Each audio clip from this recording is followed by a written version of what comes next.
Hey there gamers, DreamcastGuy here. Today we're talking about Resident Evil Requiem because as I record this video, I have just finished my first real playthrough. It was about 14 hours long because I did every single side objective. I found every note, every hidden thing. I got every secret upgrade.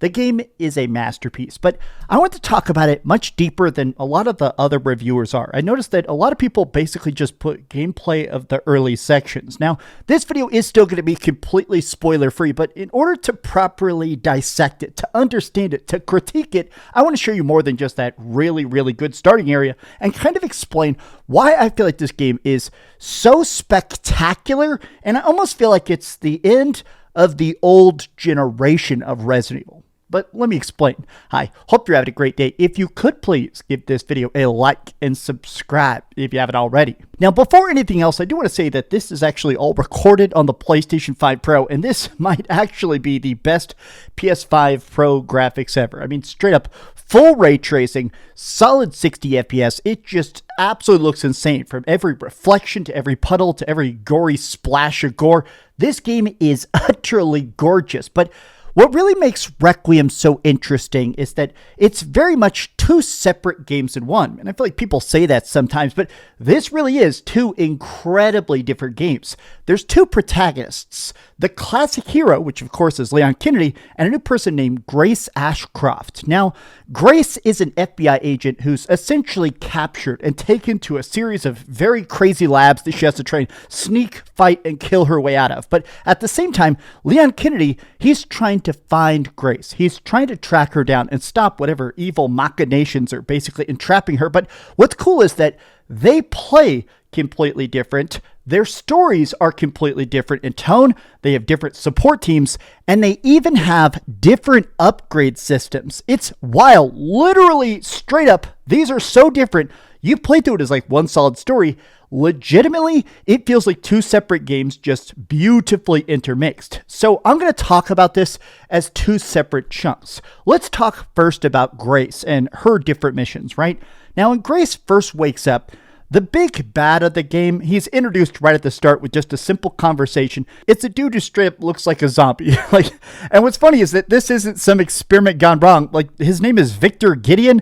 He talks to you multiple times throughout the whole game, and they show pictures of him like 30 years ago. The guy just has a bad case of zombie skin. It's hilarious seeing him talking in research meetings and stuff while looking like that. But Victor Gideon has, for some reason, captured Grace, and he keeps talking about some strange mystery called Elpis. He talks about this all the time. We must solve Elpis. Now, we don't know if Elpis is a person or a thing or a laser beam or who knows, right? But he's trying to solve Elpis. So throughout this, at the start, Grace really has legitimately zero weapons. She's just sneaking around with unkillable giant monsters trying to get her. But as she goes through this, her missions, she gets more and more armed, more better prepared. She has a separate upgrade system called the Bloods, where she basically can make these bio bombs. Injecting people can cause zombies to detonate. She can use stuff where she can, for some reason, turn zombie blood into bullets. There's all sorts of great upgrades where I like the fact that she is so crafting heavy, but she has to be much more strategic, and Grace's gameplay is much closer to classic Resident Evil. Now, what I mean by that is the early Resident Evils, especially that first trilogy of games, they were much less linear. A lot of times, especially Resident Evil 2, where you had a series of objectives you had to do, but they weren't just A, B, C, D, right? A lot of times, if you needed a key that opened up a vault that gave you the next handgun bullet or something, you could actually do stuff in a different order.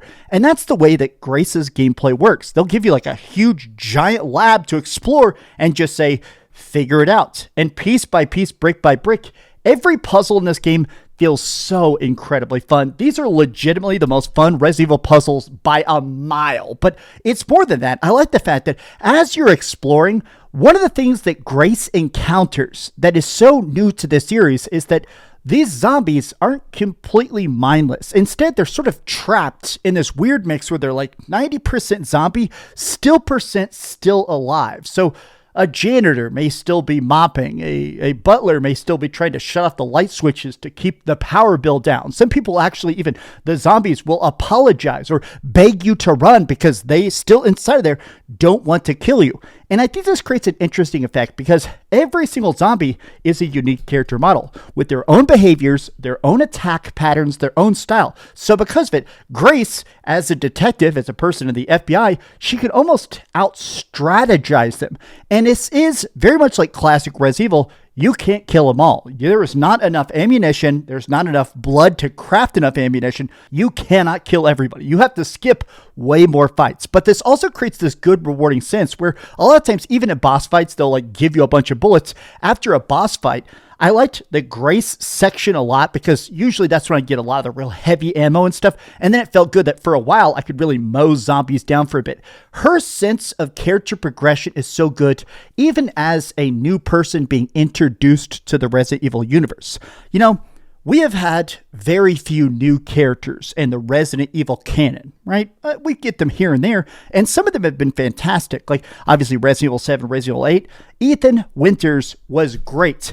And in a way, Grace feels like a combination of like Ethan Winters and Claire Redfield or Rebecca Chambers, those classic heroes that really had this mix of like intelligence and like willingness to go and save the day, but still that terror inside them. Grace is scared. She is actually like tear her hair out, terrified at a lot of these circumstances. And sometimes she's literally trembling, literally gasping while she's just trying to take that next step into the dark. And it creates this really interesting sense of like almost guilt, almost this like terrifying guilt of how is it that everywhere she goes, everything goes so terribly awry. And honestly, she's such a good protagonist. I mean, honestly, she's such a great leading character, but with her slowness, with her very methodical nature, it's very much counterbalanced by the incredible guts, gore, and chaos of killing machine human blender Leon Kennedy. Now, to a lot of fans, Leon Kennedy is basically the main character of the entire Resident Evil universe. He's been in a bunch of games, first introduced in Resident Evil 2. I gotta say that this might be the big reason that this game feels like I have to give it a 10 out of 10. I have some tiny critiques that we're going to get to, but I feel like I have to give this a 10 out of 10 simply for how interesting and how fantastic this interpretation of Leon Kennedy is. I mean, this is after Resident Evil 6, after a lot of the more controversial storylines and stuff. This is a Leon Kennedy that has seen some of the craziest, worst, terrible things, but deep down underneath that, he still has trauma. He is still that rookie cop that just accidentally strolled into the bloodbath of Raccoon City. And returning here, you get to explore the streets of Raccoon City. You get to wander it. You get to actually see and explore and read those final newspaper clippings and see the evacuation notices. And there is a sense of trauma and melancholy inside of Leon that I'm not sure I've seen before. And it's very introspective. It's that type of thing where he realizes, I am strong enough to fight this. I am uniquely strong enough to fight this, that I can save Grace. I can solve this. I can find Elpis or do Elpis. I am here to just stop Victor Gideon at all costs. And it works so well. I mean, I have to say that this version of Leon Kennedy, he's now 51 years old. He's been basically hunting the undead, these bioweapons, for over 3 decades. And as a kid, I first saw Resident Evil 2. This was the first Resident Evil I saw, and I was a real little kid at the time, and I looked up to Leon Kennedy. Like, I saw him as like the hero I wanted to be. I wanted to grow up to be Leon. And seeing this like most adult version, it's still inspiring to me in a way. The fact that he's a character that's grown and mature and changed and still so reflective about the purpose of the grander Resident Evil universe. Now, because he's been such a killing machine for so many decades, his gameplay is totally different. He will kill people. He will grab a chainsaw out of a zombie's hand and impale him with it. He'll get an axe and start axe fighting people literally in the streets. He'll fight all sorts of crazy monsters with shotguns and heavy hand cannons. I like that he really feels like a Leon that's following up the previous Leon storylines, right? After he survived so much, this is not the guy who walks in with like a pistol and 12 bullets. This is the kind of guy who comes in with a heavy machine gun, 19 shells, and just mows stuff down. I like the fact that he feels so incredibly prepared. But I also gotta say that it is interesting that his upgrade system is based on kills.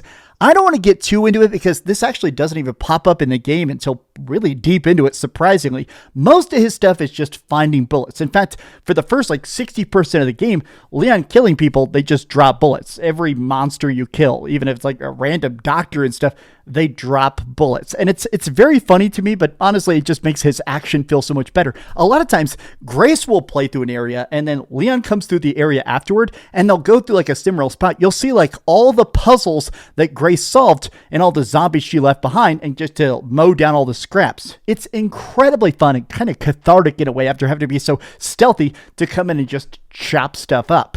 But this does bring me to the critique I guess I have, which is that there has always been a lot of fun debate about what is the solid timeline of Resident Evil, because there are a lot of different versions of Resident Evil. You may think, I've played Resident Evil 2. Well, there is the Resident Evil 1 remake, the 2 remake. There is, of course, the Resident Evil novels. There's been flashbacks. There's weird stuff like Resident Evil Umbrella Chronicles.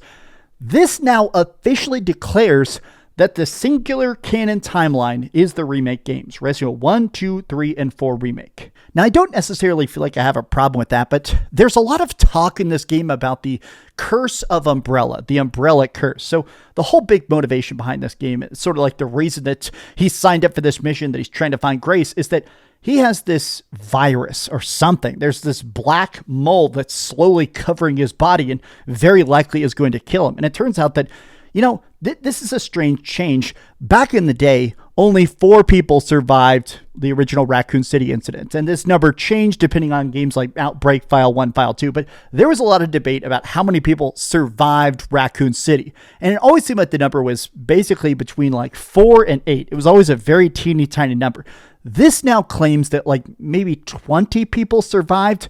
And now everybody that escaped the Raccoon City incident, specifically now 30 years later, they're all getting this mysterious black mold that's killing them off one by one. And so basically, Leon's trying to find the cure or find the solution before he succumbs to it. And I like this idea of the ticking time bomb Leon, but he also feels much slower. He feels so much slower.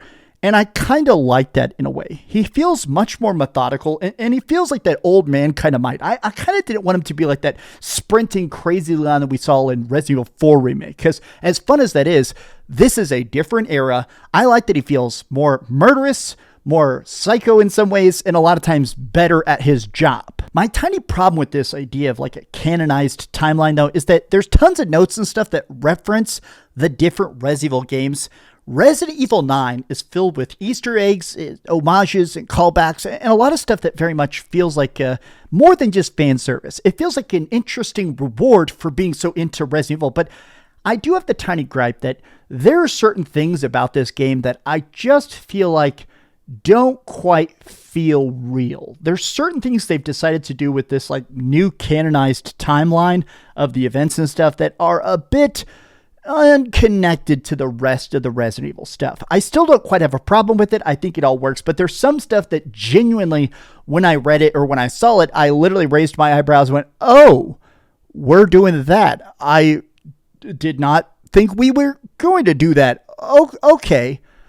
I gotta say, I like the fact that this game manages to be so terrifying and so legit fun at the same time. This is actually by the director of Resident Evil 7, which most people say is too scary. Now, I love Resident Evil 7. I actually don't even think Resident Evil 7 is that scary, but this feels like an interesting mix of Resident Evil 7 and Resident Evil 2 remake. It really feels like this interesting mix of the action, the survivability, the resourcefulness, but at the same time with that big open area to it. This is such a rewarding experience. I've done 1 playthrough now, and I'm about to do 5 more. I'm definitely getting that platinum ASAP, baby.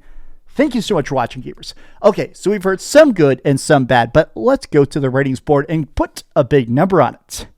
I'm giving it a 10 out of 10. Look, we're not going to beat around the bush. It's a 10 out of 10. Of course it's a 10 out of 10. It's perfect. Thank you so much for watching that video, gamers. If you could please give this video a like, subscribe if you haven't already, and please keep dreaming. And let's see if we can get this video to 9,000 likes. That'll never happen in a million years. But man, this game made me happy, happy, happy. I thought this game was going to be good. I thought it was going to be very different according to the trailers. But this is like, whoa, what?